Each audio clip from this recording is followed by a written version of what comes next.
Trouble Funk was the first group to tour the UK. It was the first group.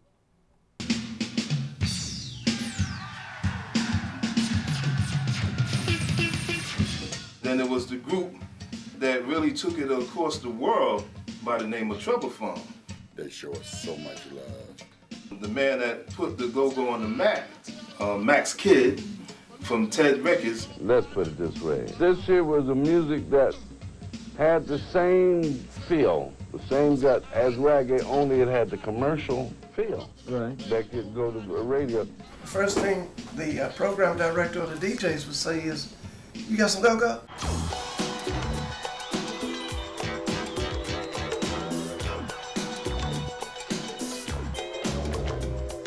Chris Blackwell came along. Max and Russell used to actually run together. Right. Russell would be down in D.C. Go-go music, from Trouble Funk Express to Let's Get Small to Pump Me Up. Man, that stuff is powerful. It was too powerful.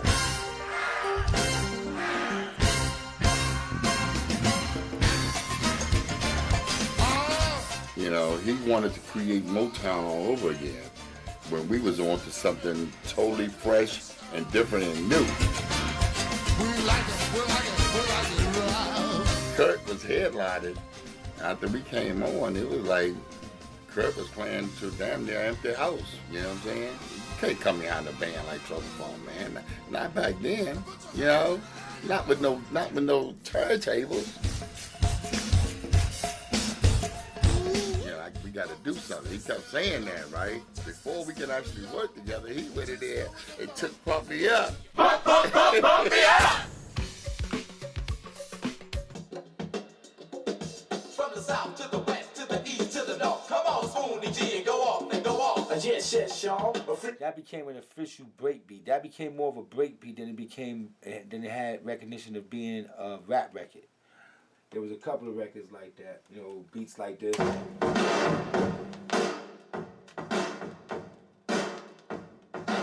Beats like this.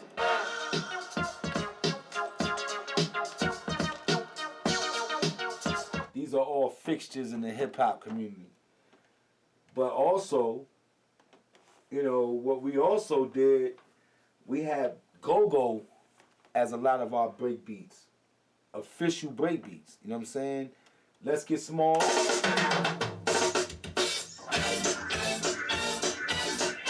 got no KRS One to use that. Knock 'em out, Sugar Ray. Heavy.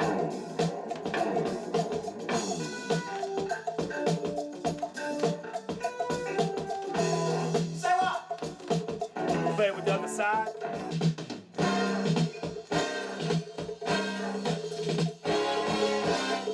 Used to do their routines, do it. No dance routine they had to it. Charlie Shakes on the turntable. He'll come back to the Knock 'em Out Sugar Ray.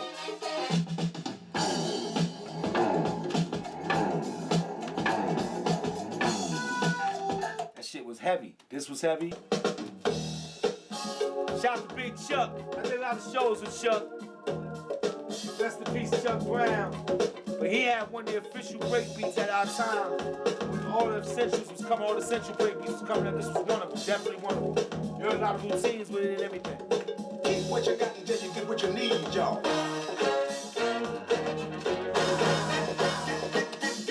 Get on up, y'all. Heavy out there. Shout out to DC. A lot of the stuff, a lot of songs that the DJs cut up. Like you hear him cutting up stuff like Knockin' Out Sugar Ray by EU, you hear him cutting Bustin' Loose, you hear him cutting Pump Me Up by Trouble Funk and stuff like that. And that's because some of those DJs actually got a chance to come and hear this stuff in DC. That go-go should be banging, always been banging. I like to watch the girls dance to it. They be shaking that ass, shaking that neck, shaking that head. So to them, a lot of the stuff in those go-go records, break beats to them. This on my last album, Soundtrack to the Streets too, but this was heavy go-go music.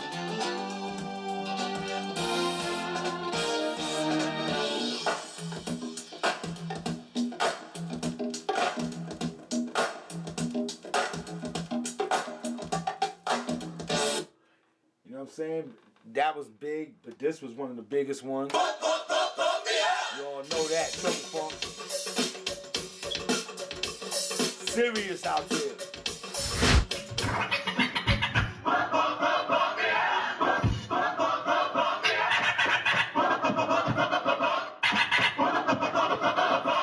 Say hi. Hi, it's DJ Scratch, DJ Cuba. Scratching in Germany. I'm Hans and he's Franz and we want to pump you up.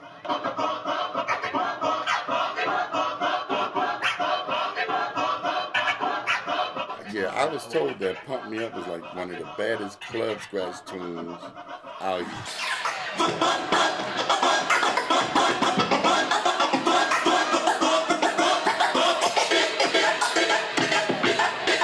Dude stayed scratching, you know, the break from Pump Me Up. Just that open and those first few bars, they stay scratching that to this day.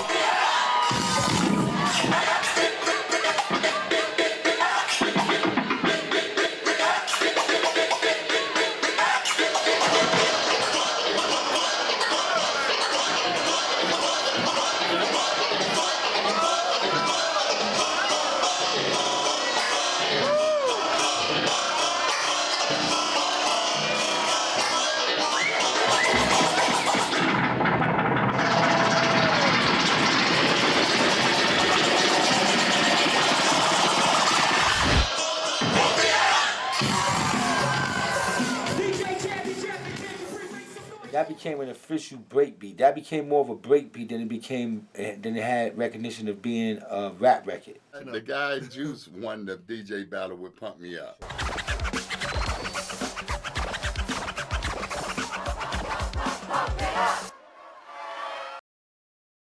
And then comes, oh my goodness, State Property, Teddy Riley and Guy, Will Smith, Millennium, LL, Rock the Bells, you know what I'm saying? He got his first platinum record off Trouble Funk. Beastie Boys, about half of their album consists of Trouble Funk samples.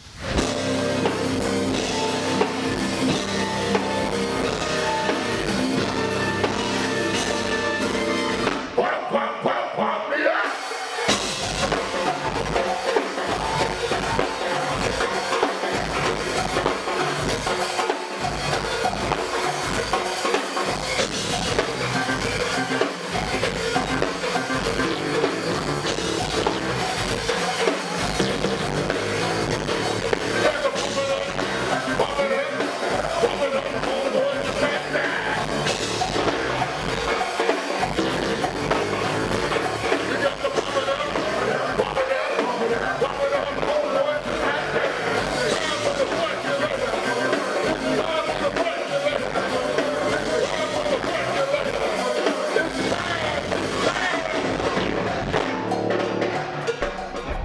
Pumping it up. Big T, Lil TD.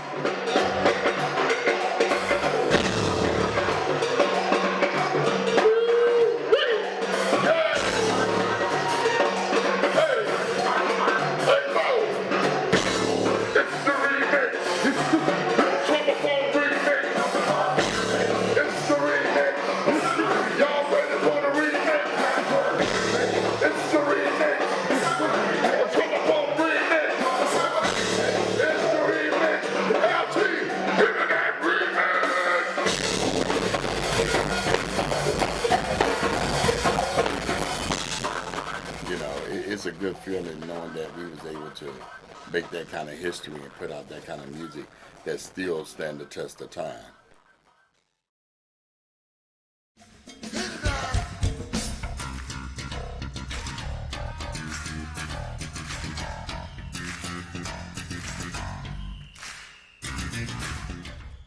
You gotta give credit to the audience, man. They helped us out a lot. The audience, man, the way they interact with us, they give us ideas. Say na na na na na na na na. Yeah, hey, hey, hey, hey, you say. Yeah, hey, hey, hey. that's the beautiful thing about go-go, man. It's like you can do this thing every week, every day.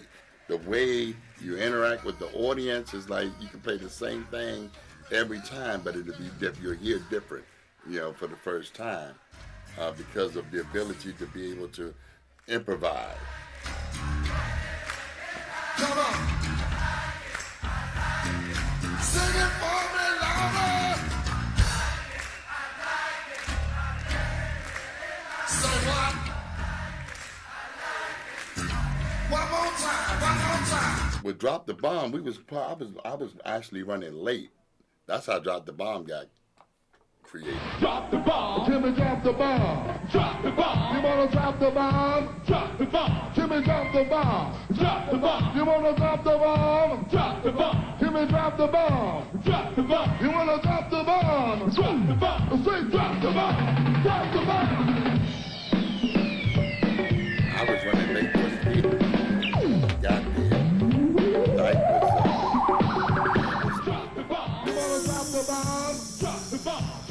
and the crowd was going, drop the bomb, and he'd do it again. And I'm running up on stage trying to hook my guitar up. Like, hey, got something there. So I hook my guitar up and I go to the mic and I go, you want to drop the bomb? Yo, you want to drop the bomb? And it just fell into place.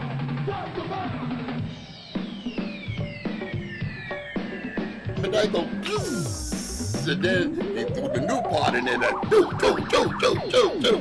So we just started pointing at the car, they was pointing at us, and I mean, that's how it came together. Crowd participation, man.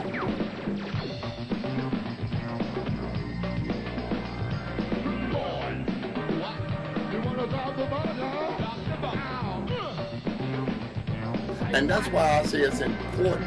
You know, one of the things that I regret that we did is we left so long. You know what I'm saying? I mean, I think it was great that we was able to go out there and get some national recognition and represent.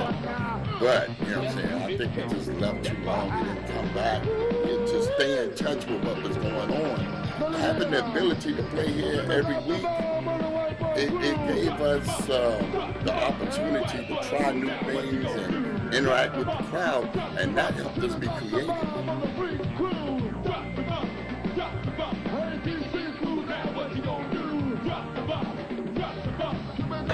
We have a really strong relationship with our crowd, and that is because generally, you know, when go-go was birthed, it was birthed in places where the setting is a lot more intimate than places. They are actually like a part of the show, and they have their own roles. So the relationship is a symbiotic relationship between the band and the crowd, and we feed off each other's energy. When the crowd is really into it, you know, the person who's the lead talker, the maestro, know how to push the song, and even know how to, you know, build something if a crowd might not necessarily be in it, just to get them involved. The crowd has played a part in damn near every hit song that we ever did. Iceberg Slim, he was another character. He inspired Don't Touch That Stereo. Don't touch that stereo. Don't touch that stereo. Don't touch that stereo.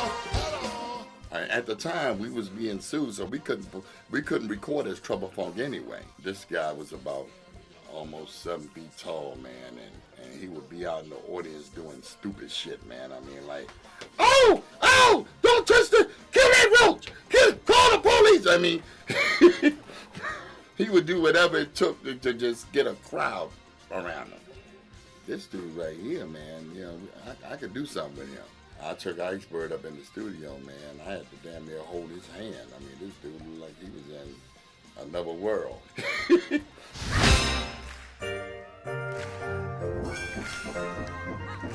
Talking about the go-go foot, y'all. One time.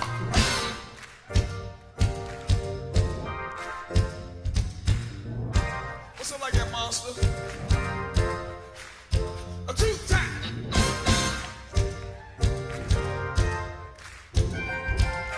9 for 1, 10 for 10. I got the funky band. Come on in. Here we go. When we got off the plane over there in Japan. I mean, we actually had people outside with signs and stuff, man. You know, welcome Trouble Funk. People all on top of buses, man. I mean, you know.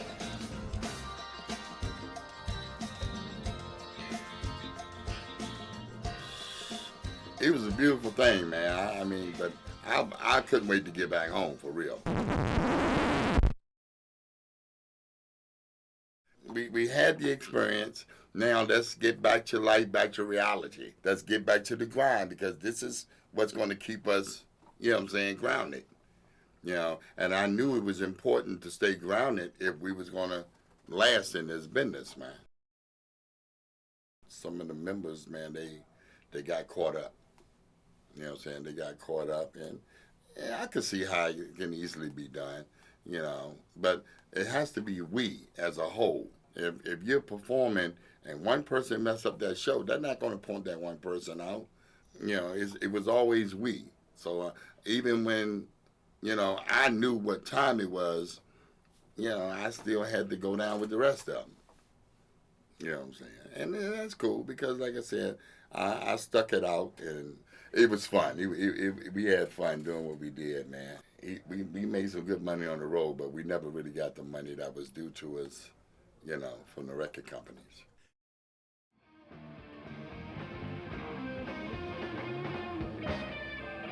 Dyke, he passed a couple of years ago from pancreatic cancer, and it was kind of really sad, because we had worked out our differences, and we was ready to go back and do it again, and we was working on a reunion album, and we finished it without him. You know what I'm saying? We finished it without him, but anybody that knows Trouble Funk, you know that Dyke was like a prominent part of the sound. You know what I'm saying? He could never be replaced, man. But you know, I'm gonna hold this thing down the best I can.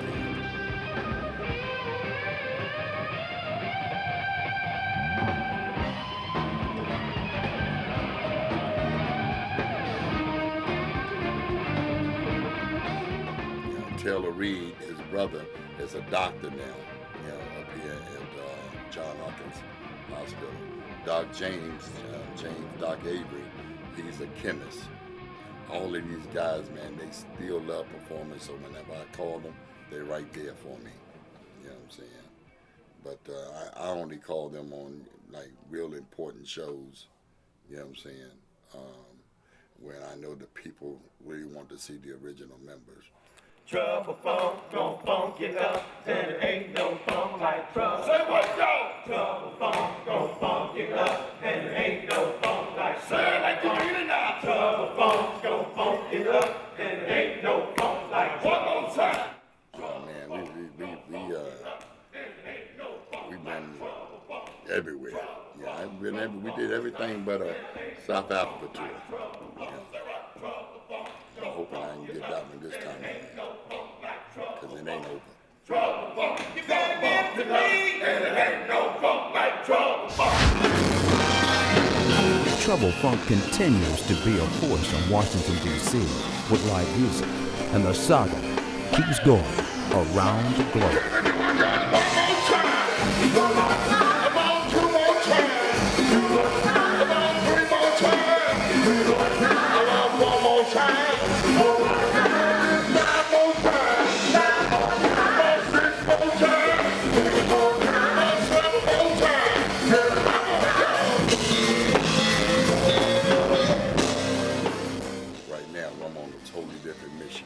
I didn't pull the Chuck Brown move. I got me a whole bunch of young guys playing the same music with a more up-to-date, newer feel.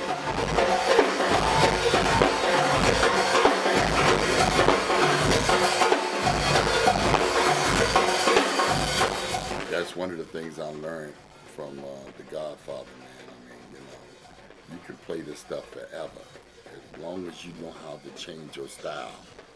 You know what I'm saying? Keep your identity, but change your style. And that's why he lasted as long as he did in the business. He was like my musical mentor. I learned so much from Chuck, man. And he was like one of my best personal friends. You know, miss that dude, man. Listen. Hey, this is Big Tony Fisher of Trouble Funk, and I am Go-Go.